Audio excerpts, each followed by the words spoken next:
Thank you. Yes, so let's kick this off. So we have here our little presentation already up and running. Bridging the language gap, aligning business and data for success.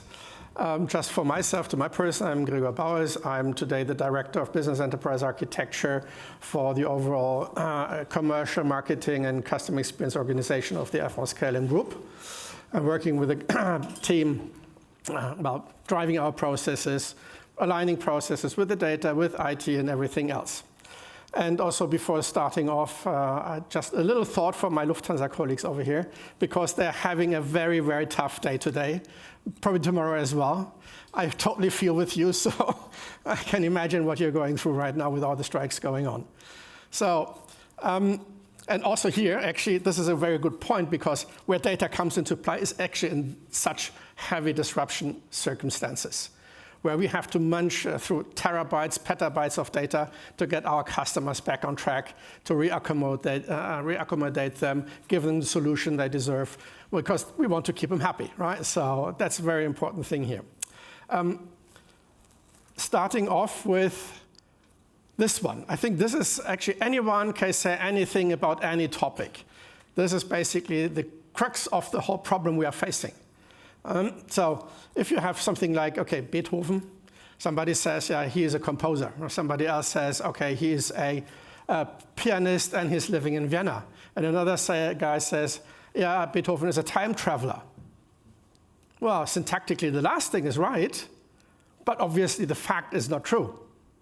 But it can be said. So how do you navigate actually these differences, these different interpretations, the different points of view on the data and the information you're looking at without getting into trouble, specifically when we start scaling this into the big data thing.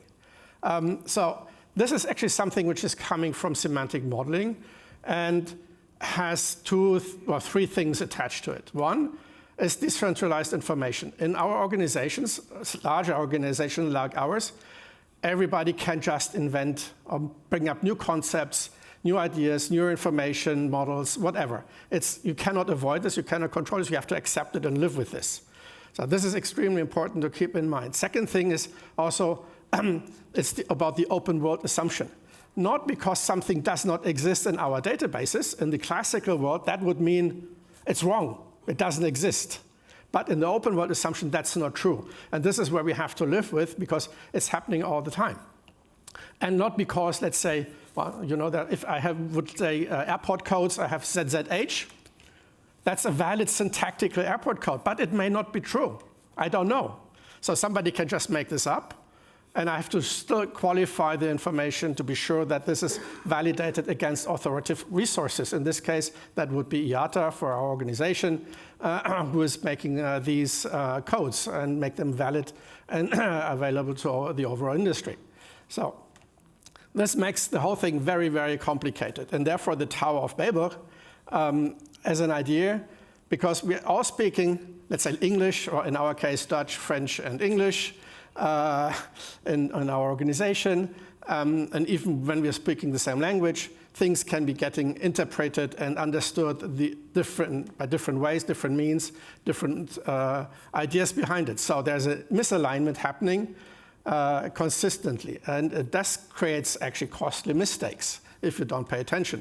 One example, okay, very quickly, just go into your organization and ask, what's the definition of a customer? Just try and see what's coming back. And then your execs, the excom asks you, give me the customer net value of all my customers. Doesn't matter. Just of all our customers. If you don't know what the customer is and how actually you think about the customer, what is the meaning of a customer, you will never be able to pull this off in a short time, ready for decision making. So we had this discussion yesterday in the icebreaker about big data versus smart data, how to make big data smart. Smart data is when I can actually use the data to make decisions. In order to make decisions which have a meaning and are actually helpful and create value, if I don't have the right data, the understanding of the data, what it means, and that across the organization, it will not fly. Or you will have most likely, little bumps in the road or very low confidence levels on the information you received in the end. So It's just like in the ancient story. Now as well, and this we're coming back into this data quality thing, even the data amongst itself can be misaligned. So if you don't have a trust element, if you don't know against what the data is actually built up, well, then you get just this very simple format questions. Like, okay, a date, a name, they can be written down a different way. They're all syntactically okay, but you will not be able to make a decision if this is the right thing quality-wise or not. So what you try to do, what you should do, right from the beginning, from the top, is make data quality by design. Today we're in the situation that's not going to happen, but you can try for this by applying a little bit of structured information, which we're going to discuss a little bit later. So, wasted time, poor decisions. And then to get there are a couple of key points. One is about data has to have a purpose, purposeful data. Collecting data for just collecting data is not very interesting, is not very helpful. It will just create costs and not drive any decision making at all. So the importance of context. Again, when you go and ask what the customer is, you go into different business units, they all have a different opinion. It's not saying that these opinions are wrong, not at all, but they're just exposing different viewpoints on the same concept, on the same ideas. So here it's very important to understand where the context is so that you can actually then, in the end, realign everyone behind a concept, behind a specific notion, and then drive decision-making across the organization by collecting data against multiple different business units by just driving and leave as a form of data product, if you like, deliver this to whomever needs it as a trusted set of data to drive further analysis. Like the customer net value, what I said. So if I want to get the customer net value from engineering maintenance, if I want to get it from the passenger business, if I want to get it from cargo, I need to have a common definition for customer, a common definition of the customer net value, independent of how that customer net value gets calculated by the different business units. Because if I have this common understanding, I can pull it and start making the aggregations without having to do lots of hoops, trying to get it here, pull it from everywhere I can by trying to realign things as well. So therefore, start with the language, start with it on the top. You collect vast amounts of data, but what for? So if I would collect every single click on the user interface, well, we can do this, but would I want to store it? Do I want to keep it? Everything I can collect, and I think if I would say we are running about 2,000 applications operationally daily, if I would start collecting every single piece of data these applications produce, down from the data center of the temperature of the servers, if you like, down to the last click of a user into my business user or my customer, well, I can fill up petabytes faster than you can think. But does it help? No. So if you don't have a purpose, if you don't know what you try to achieve, then don't do it. Don't collect it, because it will just cost you enormous amounts of money for very, very little value. And think about yourself at home. I'm doing a little bit of woodworking myself, so if I come across a little piece of wood, interesting, or I store it for later, it may be useful. Well, most of the time, probably 3 years later, I didn't touch it. And even if I would then have thrown it away and then I should have kept this thing, well, what is then, is it really that complicated just to recover another piece or rework or collect this somewhere else at less, well, minimal extra cost, actually? So if you store this data and you don't do everything with it, well, today everybody goes into the cloud, but the marginal cost of every added byte stored in the cloud will cost you a fortune in the long run if you do this. So it's very, very complicated to manage and make this work. So if there's no clear purpose for it, don't do it. The same thing which goes with it is then the aimless metrics, the use of metrics. I don't know, it happened to us. We're producing tons of metrics, KPIs, lots of documents, send this out to hundreds of people, onto a little test. we stopped sending this stuff around. We stopped it. And nobody complained. Oh, so that was totally useless, basically, right? Because nobody was interested in it. We spent lots of effort, and there was some thinking what people should use it for. But this was never communicated. And this is also a little bit of another thing, because what we're discussing here, we can give guidelines, make technical solutions, giving it structure. But the real thing is the change management you have also to get into the minds of the management, into the minds of our business process owners, of the product owners, so that they really look for what their customers, what our employees really need on the ground, in order to give that to them and not just trying to produce some information which is not then in the use, which is useless basically, and is not used and doesn't help them in their everyday life to make the right decision. Because this is what you want in the end, right? You want to give this information to people to make the right decisions. But if there's no value to it, don't do this. It leads really to confusion and inaction basically. And then data is only valuable. Is only valuable if it helps drive decisions. So smart data is about, and the big smart data is when you can use it and actually make the calculations and make real decisions. So one example, because we're talking about AI, one thing we do is predictive maintenance. So we started out a very long time ago with the predictive maintenance of the engines of the A380 aircraft. Because we had problems with the fuel pumps, so they were broken down too often or out of service when the aircraft was not at the home base. And that just generates a huge amount of costs.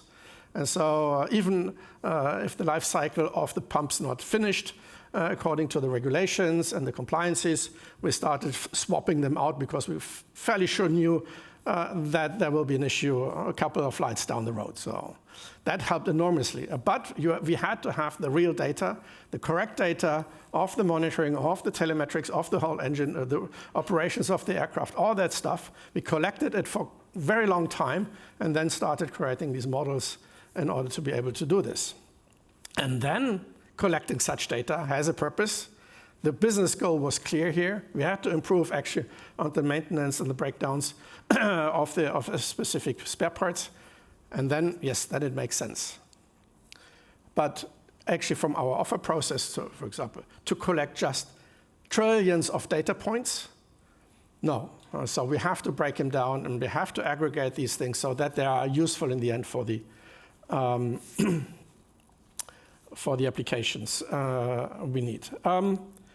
Well, now another thing is like the danger of ambiguous words. Words are tricky. So there's one example which we have, which you also know, load factor, right? Load factor is expressed as a capacity of something against an overall availability as a very simple definition. But, well, there are different opinions of what this thing is. And then suddenly, very high up, people get nervous because people are coming with different numbers for the same thing. Why? And then you start digging and trying to figure it out. And then it just gives rounds and rounds and rounds of discussions until you find out, we don't take into consideration broken seats on the aircraft, which we are not putting up for sales. We know we cannot sell them because they're in maintenance and they are blocked in our reservation systems. And so they don't include it. Others, well, happily include those seats also in the load factor calculations. And then you start getting discrepancies and wrong decision making. So that's not good, so we should sell more. No, you cannot sell more. Don't do it. Because we will get huge problems down the line because you have to reaccommodate and possibly customers, or you have even to swap aircraft because you want to still fulfill what you have been selling. So you have to make operational decisions because of a tiny difference in the calculation of a KPI. So you really need to understand actually how the definition is and how actually the characteristics are built from that definition, for that definition. So basically the meaning. You have always to build up the meaning of everything you say.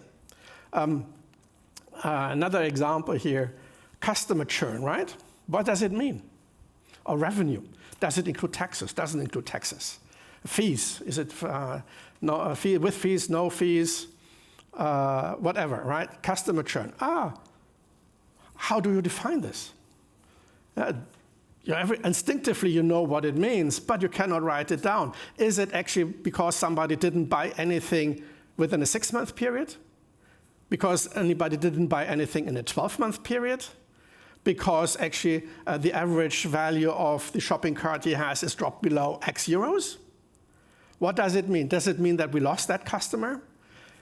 You have to write this down. You have to build your business language. So coming back to the initial, to overcome the Tower of Babel analogy, this is something you have to go through. It's very painful, but you have to get to the bottom of these things. And this is, again, it's a change management problem because we are throwing people into a zone where they have to renege on their beliefs, because they have to question themselves for every single word they pronounce, because they cannot be sure anymore that what the person in front of him really understands about this.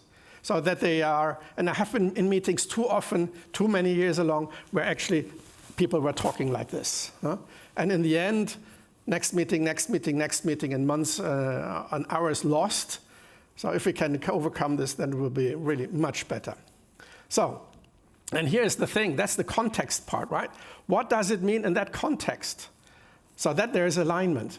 Cargo customer, yes, passenger is a customer. A&M has a customer. It's the same definition, a customer, okay, now for me, for anybody else can be totally different. Basically, it's a legal entity with whom we have a contract to provide services and products against a form of payment. But that is true independent of what business unit is actually managing that customer, where the contract's coming from.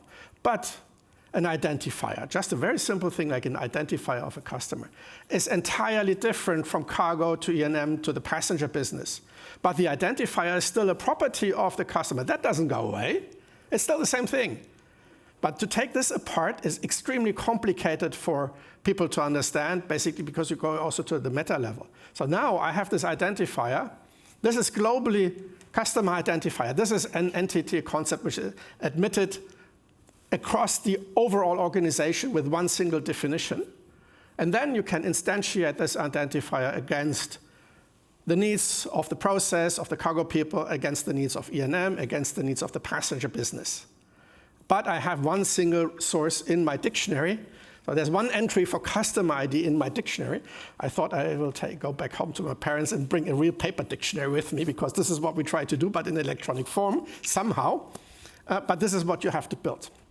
So, and to separate, in terms of the definitions, to separate the context from the definition of the thing itself is a very, very complicated exercise for many, many people. So it's really tough cookie to make that work. I have another example a little bit later about a travel document to show this to you. So we need this. We had this discussion, an example to give it a little bit of more illustration as well, about the notion of this thing here, a table, right?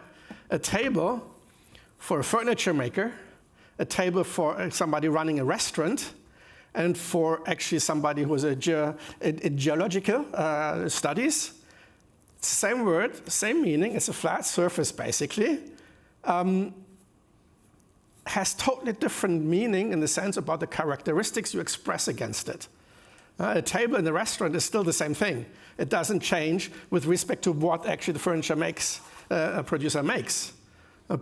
But actually, as a restaurant, I attach a value to a table. How much does this table make per hour in terms of turnover? The furniture is how much raw materials I need for doing this. And then suddenly, if you have this, you could even imagine then questions by the restaurant. Okay, what would happen if I increase the size of my table to my turnover? Would a 5% increase of my table size help me to get 10% more turnover?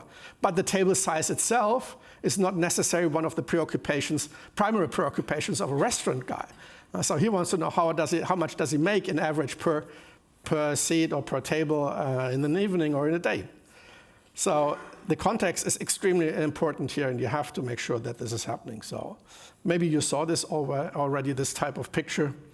I'm glad we all agree everybody has the things We know what we're talking about when we're all happy together.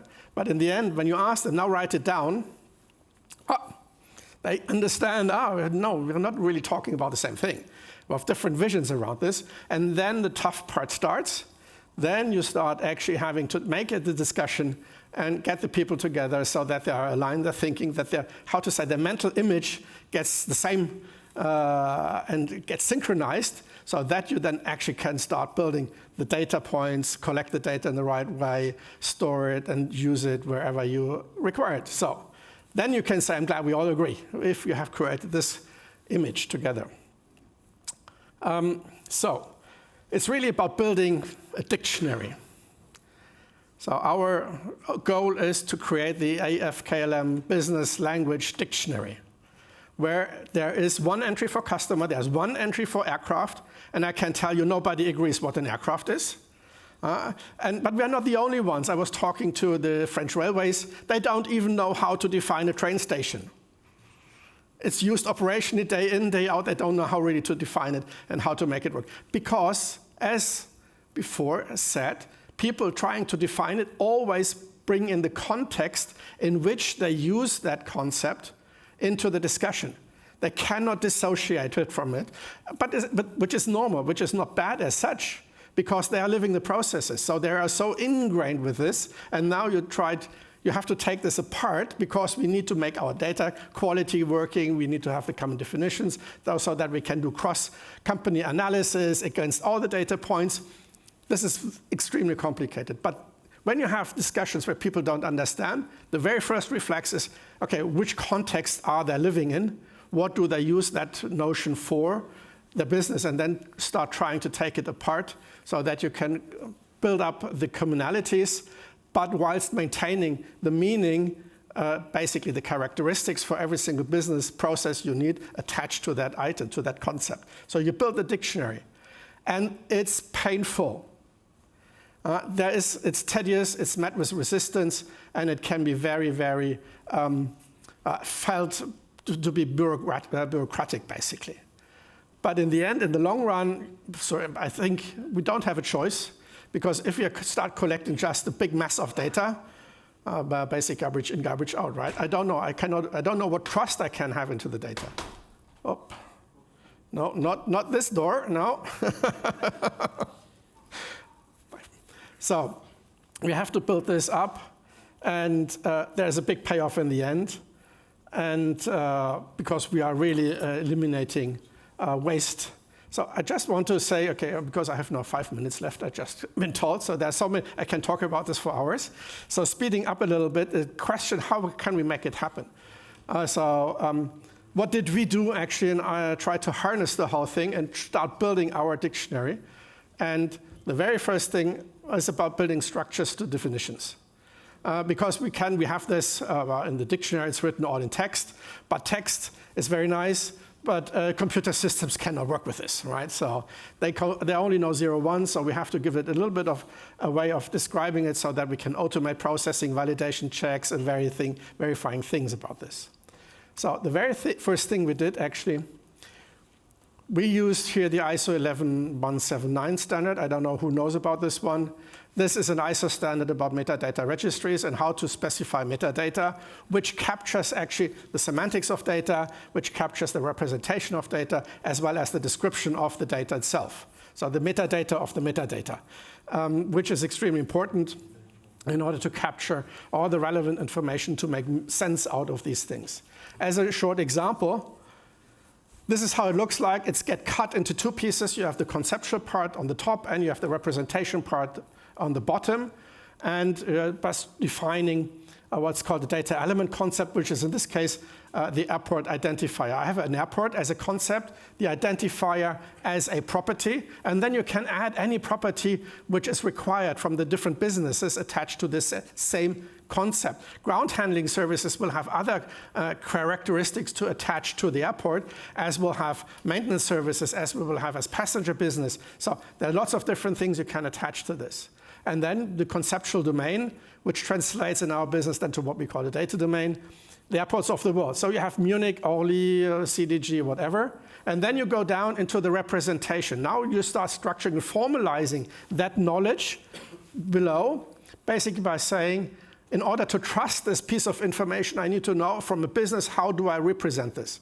And there are the information about the code. There are two organizations in the world who are giving away these codes. IATA is one, and ICAO is the other one. So if I say here, for example, EDDM, that's the airport code for Munich, but as issued by ICAO, which is the organization which manages global travel actually around the globe. So these are valid representations. So I can have the same concept, the airport code, but for different purposes, I use either the IATA code or I use the ICAO code. Both are valid in our systems. And by specifying these value domains, I can actually build in quality by design, because only things in the databases which all the things which are stored have to validate against what I, as a business, define it has to be. So in my pipe dream, actually, I would like our developers actually go into our data dictionary and our glossary, where actually they will add the assertions or will find the assertions such that the data qualifies and validates automatically in our systems. But okay, we are not yet there, but that's the idea. So, and then okay, we went about this and built our own global data model, which looks like this, a little bit different. And this is just a very small extract of it.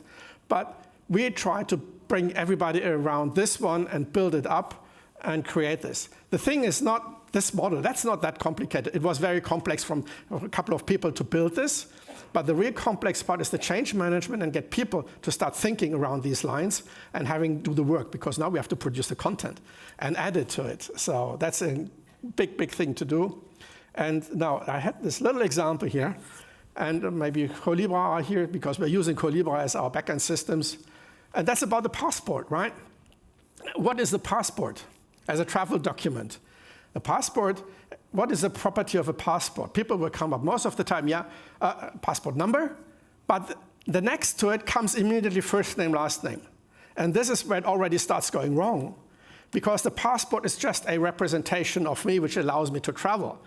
But my first name is not a characteristic of the passport. The characteristic of the passport is color, number, issuing country, date, issuing date, expiry date. These are the characteristics of the passport.